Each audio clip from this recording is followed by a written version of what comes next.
Hello दोस्तों, आज हम बात करेंगे बांग्लादेशी फिल्म जानवर के बारे में, जिसको लिखा और डायरेक्ट किया है रेहान रफ़ी साहब ने। ये एक सच्ची घटना को आधारित फिल्म है। इस फिल्म को अगर आपने मेरे चैनल को अभी तक सब्सक्राइब नहीं किया है, प्लीज़ सब्सक्राइब करें और मेरे चैनल की सारी नोटिफिकेशन पाने के लिए लाल बटन को दबाना ना भूलें। बांग्ला भाषा में ये बनाया गया है, डब नहीं किया किसी भी भाषा में। आप इसको इंग्लिश सबटाइटल के साथ देख सकते हैं। फिल्म एक्सप्लेन करने से पहले मैं आपको चेतावनी देना चाहता हूँ कि अगर आप कमज़ोर दिल के हैं, प्लीज़ इस फिल्म को मत देखें, क्योंकि इसमें कई सीन ऐसे हैं जो आपको विचलित कर सकते हैं। बच्चों के लिए बिल्कुल नहीं है। कुछ ऐसे सीन हैं जो सिर्फ 18+ ही हैं। चलिए शुरुआत करते हैं इस फिल्म की। फिल्म का पहला सीन दिखाते हैं, 2 पुलिस ऑफिसर्स एक घर की इन्वेस्टिगेशन के लिए जाते हैं। जूनियर पुलिस ऑफिसर बताता है कि घटना करीब रात 12 बजे से सुबह 4 बजे के बीच की हुई है। सीनियर ऑफिसर घर के अंदर जाता है। जैसे ही कमरे में प्रवेश करता है, वहाँ उसे 16 साल की एक लड़की मिलती है, बेहद खराब अवस्था में है। उसको देखकर वो भी चीखने लगती है, प्लीज़ मेरे पास मत आना, मुझसे दूर रहना। पुलिस ऑफिसर देखकर दंग रह जाता है। उनसे पूछता है कि किसने किया, कैसे हुआ।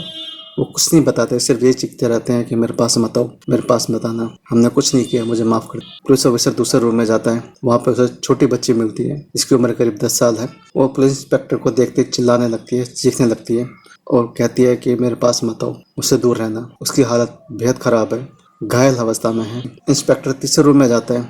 वहाँ उन्हें एक महिला नज़र आती है, जिसके गले पर कट लगा होता है। जैसे वो इंस्पेक्टर को देखती है, उसी तरह सीखती है कि प्लीज़ मेरे पास मत आना, मुझसे दूर रहना। तीनों की हालत इतनी ख़राब होती है कि इंस्पेक्टर देखकर परेशान हो जाता है कि उस रात आखिर क्या हुआ होगा। फिर वो दोबारा उस छोटी बच्ची के पास जाता है, उससे पूछता है, घबराओ मत, मैं पुलिस हूँ, मैं तुम्हारी हेल्प करूँगा, प्लीज़ मुझे बताओ क्या हुआ। लड़की थोड़ा सहज होती है और बताती है। छोटी बच्ची पुलिस ऑफिसर को बताती है कि उसका नाम हावरीन है और कल उसका बर्थडे था। अगले सीन में कहानी फ्लैशबैक में जाती है, जहां हावरीन अपनी बड़ी बहन के बगल में सो रही होती है। तभी हावरीन अचानक से उठती है और अपनी बहन से कहती है कि आज मेरा बर्थडे है और कोई सेलिब्रेट नहीं कर रहा, सब किसी को मेरी फिक्र नहीं है, कोई मुझसे प्यार नहीं करता। वो अपनी बहन को जगाने की कोशिश करती है, लेकिन उसकी बहन उसको डांटकर फिर सो जाती है। हावरीन बेडरूम से निकलकर ड्राइंग रूम में आती है, जहाँ पर उसका भाई पादिल चेयर पर बैठा होता है। पादिल 5-6 साल का एक मेंटली रिटायर्ड बच्चा है, जो कि कुछ समझने या बोलने में असमर्थ है। हावरीन की माँ खादिम को खाना खिलाती है। हावरीन अपनी माँ से पूछती है कि आज उसका बर्थडे है। उसको बताती है कि उसका बर्थडे आज नहीं है, कल है और हम आज रात को सेलिब्रेट करेंगे, हम रात को केक काटेंगे। ये सुनकर हावरीन खुश हो जाती है। हावरीन अपना बर्थडे अपने सभी दोस्तों के साथ मनाना चाहती है। उसकी माँ कहती है कि बेटा अभी कोरोना का टाइम चल रहा है, हम चारों ही मिलकर तुम्हारा बर्थडे मनाएंगे। इस बात पर हावरीन गुस्सा हो जाती है। हावरीन की बहन उसको मनाने के लिए उसका मेकअप करने का प्रॉमिस करती है। बर्थडे पार्टी में मेकअप की बात सुनकर हावरीन खुश हो जाती है और अपनी माँ के पास जाती है और उनसे पूछती है कि मेरा केक कब काटोगे। तो 12 बजे केक काटेंगे। हावरीन माँ से कहती है, मैं तो 2:30 बजे पैदा हुई थी, मुझे 2:30 बजे काटना चाहिए। उसकी माँ कहती है, ठीक है, हम 2:30 बजे केक काटेंगे, लेकिन एक शर्त पे कि आज आपको जल्दी सोना पड़ेगा। अगले सीन में दिखाते हैं कि पूरी फैमिली, माँ और उसकी बहन बर्थडे की तैयारी करते हैं। हावरीन के पिता जॉब के सिलसिले में बाहर ही रहते थे, इसलिए हावरीन की माँ वीडियो कॉल करके सबसे बात कराती है। हावरीन के पिता हावरीन को विश करते हैं। हावरीन अपने पिता से बात करके बहुत खुश होती है। उसके बाद सभी लोग जल्दी से डिनर करके सोने चले जाते हैं।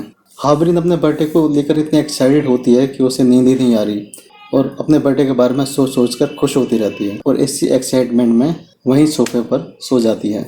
अगले ही सीन में देखते हैं कि कुछ नकाबपोश घर में एंट्री करते हैं, जिनकी संख्या 5 होती है। सभी चोरों ने मुंह पर कपड़ा बांधा होता है। उनके हाथों में बड़े बड़े चाकू होते हैं, जिनसे साफ लगता है कि वो किसी लूट के इरादे से अंदर आए हुए हैं। अंदर घुसते ही वो तलाशी लेने शुरू कर देते हैं, पर बार बार उनके मुंह से 20 लाख 20 लाख टका 20 लाख टका की बातें निकलती हैं। चोरों की इस गैंग की सरगना का नाम कासिम होता है और इसी गैंग में उसका बेटा भी शामिल होता है, जिसका नाम परवेज होता है। बाकी 3 का नाम उद्दीन, हलाल और बासी होता है। तभी काजिम अपने बाप से कहता है कि उसे बड़ी बेटी के साथ सेक्स करना है। काजिम उस पर गुस्सा होता है और कहता है कि हम यहाँ पे चोरी करने आए हैं, ना कि किसी के साथ सेक्स करने। उन्हीं लोगों में से एक कहता है कि मेरे पास इंफॉर्मेशन है कि इस घर में 20 लाख रुपए छुपा कर रखे गए हैं। 5 चोर पैसे ढूंढने में जुट जाते हैं, लेकिन उन्हें एक पैसा भी नहीं मिलता। तभी परवेज हावरीन की माँ के रूम में जाता है और उसे चाकू की नोक पर उठाकर हॉल में लाता है और उससे पूछता है कि 20 लाख रुपए कहाँ पर रखे हैं। हावरीन की माँ रोते हुए कहती है कि मेरे पास पैसे नहीं है। वो लोग हावरीन को रस्सी से बांध देते हैं। हावरीन की माँ उसे घर में रखे 30,000 रुपये ला कर देती है और कहती है मेरे पास इसके अलावा कुछ नहीं है। तभी उनकी नज़र हावरीन के बहन सबरीना के रूम पर पड़ती है जहाँ वो सो रही होती है। उनको शक होता है कि पैसे उसी रूम में छुपा कर रखे गए हैं, लेकिन सबरीना का रूम अंदर से लॉक होता है। बेटे की गर्दन पर चाकू रखकर स्मृति को सबरीना का रूम खोलने के लिए कहता है। सबरीना बाहर का शोर सुनकर और अपनी माँ की भर्राई आवाज सुनकर डर जाती है। माँ, मैं रूम नहीं खोलूंगी, बाहर कुछ गलत हो रहा है। काफी मिन्नतें करने के बाद सबरीना अपना रूम खोल देती है। रूम खुलते ही वो चारों अंदर टूट पड़ते हैं और पूरे रूम की तलाशी लेनी शुरू कर देते हैं। पूरे घर की तलाशी लेने के बाद भी जब परवेज को पूरे घर में कुछ नहीं मिलता, कासिम गुस्से में सभी को हॉल में ले आता है और रस्सी से बांध देता है। तभी स्मृति परवेज का गमछा उसके चेहरे से हटा देती है और वो परवेज को पहचान जाती है। दरअसल परवेज उसी घर का नौकर होता है जिसे कुछ दिन पहले सबरीना ने एक चोरी के केस में जेल से छुड़ाया होता है। परवेज का चेहरा देखने के बाद बाकी सभी लोग भी अपना गमछा हटा देते हैं। स्मृति देखकर चौंक जाती है कि सभी लोग उसकी जान पहचान के हैं। एक उनमें रिक्शे वाला होता है क्योंकि सबरीना को स्कूल छोड़ने और स्कूल से लेकर आता था और स्कूल छोड़ता था। दरअसल रिक्शे वाला कहीं से सुन लेता है कि इस घर में 20 लाख रुपए छुपे हैं और इन्हीं 20 लाख को लूटने के लिए प्लान बनाया होता है। सबरीना उनको देखकर डर जाती है और कहती है कि मेरे पास इन 30,000 के अलावा और कुछ नहीं है। वो अपने गहने ला कर भी देती है और कहती है कि आप मेरे गहने भी ले लो, लेकिन मुझे मेरे बच्चों को छोड़ दो। कासिम समझ जाता है कि इस घर में कोई पैसा नहीं है। 20 लाख की खबर भी झूठी थी। घर की तलाशी के दौरान उन्हें फ्रिज में चिकन और चावलों का पैकेट मिलता है। कासिम फातिमा से कहता है कि हमें चिकन पुलाव बना कर दो, उसे खाने के बाद हम यहाँ से चले जाएंगे। फातिमा किचन में जाकर उन पांचों के लिए चिकन पुलाव बनाने लगती है। खाना खाने के बाद फातिमा उनसे जाने के लिए कहती है, मगर वो लोग इतनी आसानी से जाने वाले नहीं थे। उन लोगों के दिमाग में बड़ा भयानक ख्याल पनप रहा था। पैसे न मिलने की फ्रस्ट्रेशन वो घर की महिलाओं पर निकालना चाहते थे, इसलिए उनके दिमाग में खौफनाक ख्याल आता है। वो घर की महिलाओं के साथ सेक्स करना चाहते हैं, उनका रेप करना चाहते हैं। कासिम फातिमा के पास जाता है और उसे तैयार होने के लिए कहता है। उससे कहता है कि वो साड़ी पहन कर आए और उसकी बेटियों को भी तैयार करने के लिए कहता है, लेकिन फातिमा इससे इनकार कर देती है। इससे गुस्से में आकर कासिम फातिमा को जमीन पर पटक कर लातों से मारता है। फातिमा नीचे गिर जाती है और दर्द से करारी होती है, मगर कासिम उस पर लातों की बरसात शुरू कर देता है। फातिमा की बेटियां उसे बचाने की कोशिश करती हैं। उसके बाद कासिम फातिमा को घसीट कर उस कमरे में लेके आता है और लाल साड़ी निकाल कर उसे पहनने के लिए कहता है। दर्द से कराते हुए फातिमा ऐसा करने से इनकार कर देती है। तब कासिम उसके बेटे को जान से मारने की धमकी देता है। फातिमा साड़ी पहनकर बाहर आती है। तभी वो लोग उन तीनों को डांस करने के लिए कहते हैं। फातिमा मजबूर थी, वो रोते रोते अपने बच्चों की खातिर डांस करने लगती है। अपनी माँ को ऐसा करते देख बच्चे भी रोने लगते हैं। वे लोग थोड़ी देर तक उन लोगों के साथ मस्ती करते रहते हैं। फिर थोड़ी देर बाद कासिम फातिमा को घसीट कर एक रूम में ले जाता है, उसके साथ गलत काम करता है। उसके बाद परवेज बड़ी बेटी नूरा को दूसरे कमरे में ले जाता है और उसके साथ रेप करता है।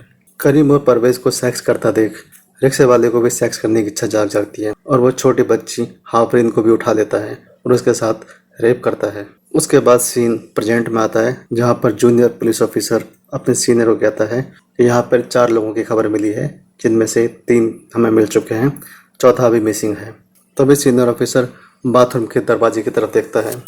पास जाकर बाथरूम का दरवाज़ा खोलता है। वहाँ से फातिमा के छोटे बेटे की लाश पड़ी है, जो कि इसकी गर्दन कटी हुई है और खून चारों तरफ बिक रहा है। ये देखकर सीनियर पुलिस ऑफिसर विचलित हो जाता है और वहीं उल्टी कर देता है।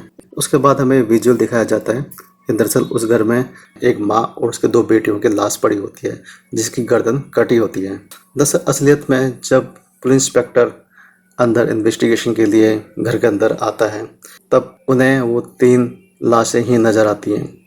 एक माँ और उसके 2 बेटियों की लाशें मिलती हैं और दरअसल वही लाशें अपने ऊपर किए गए चारों जुर्म को कह रही होती हैं।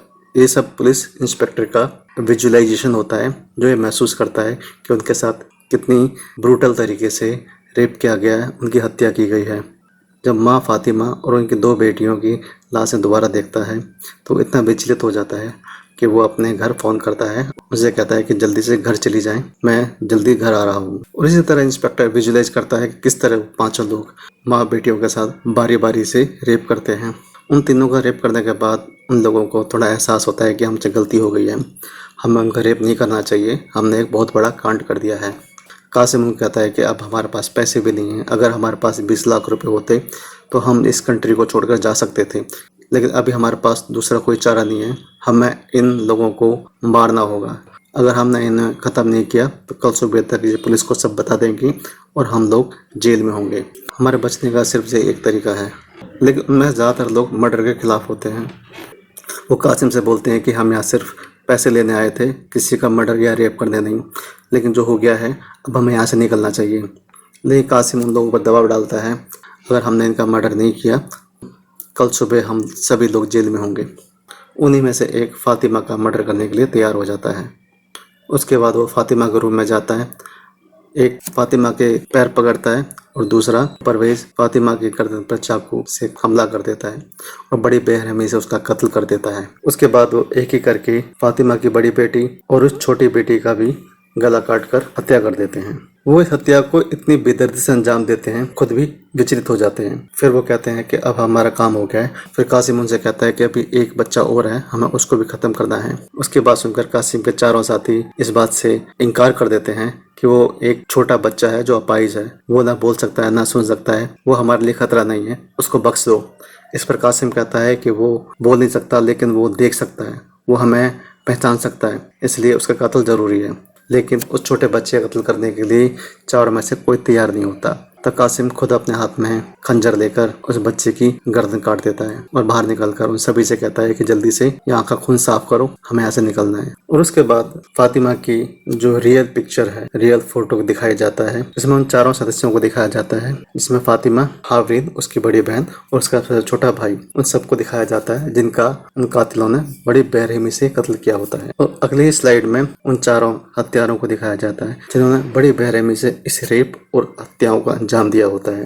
क्योंकि पुलिस इन्वेस्टिगेशन के दौरान सबूतों के आधार पर बड़ी जल्दी ही उन पांचों को पकड़ लेती है। उनसे मोबाइल और गहने और सबूत भी बरामद होते हैं, जिनके आधार पर उनकी चार्जशीट तैयार होती है। उसके बाद एक फैमिली पिक्चर में फातिमा के पति को भी दिखाया जाता है, जो अपने बच्चों के साथ इस फोटो के अंदर नजर आते दिखाई देते हैं।